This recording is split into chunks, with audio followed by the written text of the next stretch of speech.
திராவிட முன்னேற்ற கழகத்தினுடைய தேர்தல் பேச்சுவார்த்தை குழுவோடு எஸ்டிபிஐ கட்சியின்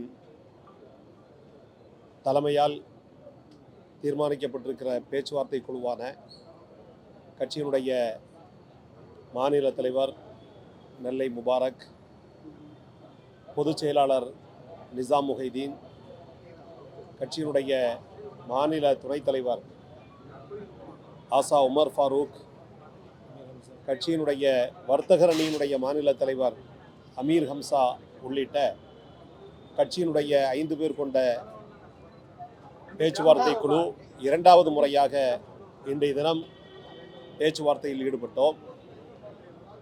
இன்றைய பேச்சுவார்த்தையில் எஸ்டிபிஐ கட்சி நடைபெறவிருக்கிற சட்டமன்ற தேர்தலில் ஒரு தொகுதியில் திமுக கூட்டணியில் இணைந்து போட்டியிடுவது என்று நாங்கள் இன்றைய தினம் உறுதி செய்திருக்கிறோம்.